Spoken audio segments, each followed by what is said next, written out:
Alors, mes chers amis, aujourd'hui on célèbre la fête de Saint Ignace de Loyola. Saint Ignace. Il faut prier pour le pape François. Il est jésuite. Vous savez, Sainte Thérèse d'Avila doit beaucoup à la compagnie de Jésus. Les grands directeurs spirituels qu'elle a eus, c'était les dominicains, des franciscains et des jésuites. Les trois communautés ont beaucoup aidé à notre chère Sainte Thérèse d'Avila, Sainte Thérèse de Jésus. Donc, on peut avoir la spiritualité de Saint Ignace et arriver à une expérience tellement forte de Dieu.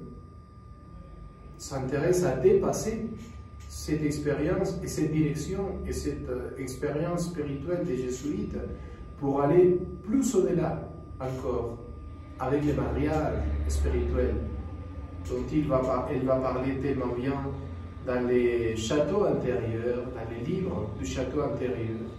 Donc, vivons cette expérience de Dieu comme on l'a vécu Saint Ignace de Loyola.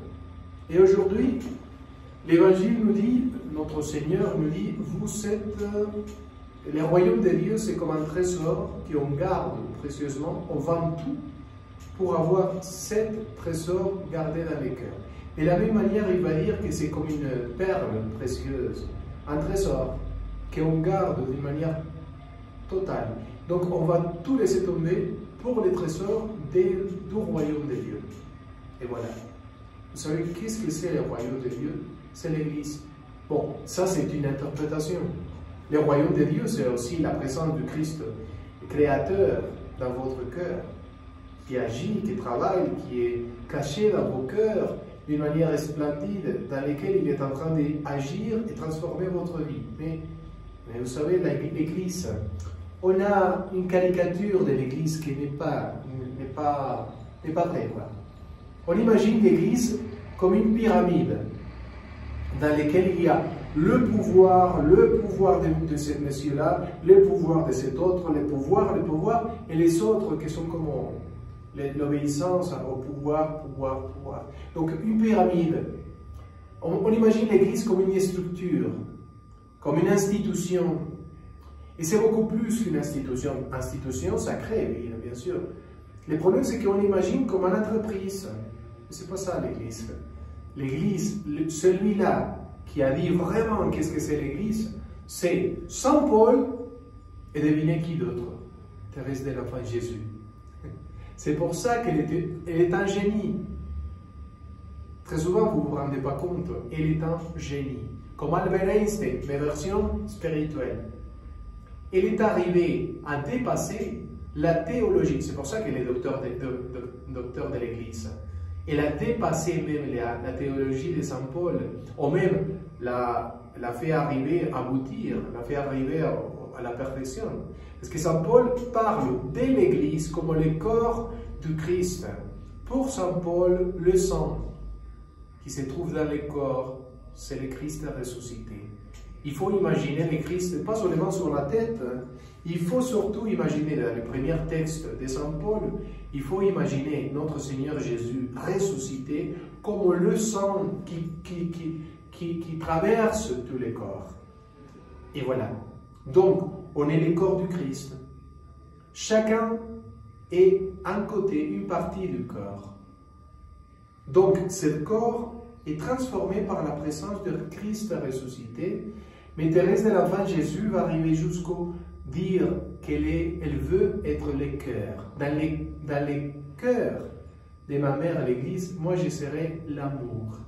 C'est-à-dire, elle va concevoir le corps du Christ dont il a parlé Saint Paul pour se rendre compte que chaque partie du corps est importante. Mais dans tous les corps, la partie plus importante de toutes, c'est le cœur. Parce que là, il se trouve l'amour. Dans les cœurs, dans les corps de ma mère l'Église, je serai l'amour. C'est-à-dire, vous êtes important dans l'Église. L'Église est la lumière dans les ténèbres. Regardez les choses qui se passent aujourd'hui. Vous êtes la lumière du monde. Vous êtes le sel du monde. Le sel et la lumière. Parce que vous avez la lumière du Christ ressuscité. Là où vous êtes, soyez lumière. Lumière. Montrez le visage du Christ. Soyez un trésor pour l'Église. Mais surtout pour l'humanité. Tous ces gens-là qui sont là ne croient pas, ne voient pas le visage de Dieu. Et ils ont besoin de voir le visage de Dieu. Plutôt que critiquer et dire ah on est maltraité, on est foutu, on est triste parce qu'on a été humilié. Plutôt il faut dire je suis la lumière du monde. Lui, il est avec moi. Je suis là pour allumer la lumière de Christ dans l'obscurité qu'on a en France et partout. N'ayez pas peur. Soyez lumière. Mais surtout, soyez connectés toute la journée au Christ pour être la lumière vraiment. Sinon, c'est impossible. C'est lui qui allume par vous, parmi vous et à travers vous. Mais pour cela, il faut avoir une relation permanente, des connexions avec notre Dieu, pour que lui montre sa lumière par votre visage. Alors, au nom du Père, du Fils et du Saint-Esprit.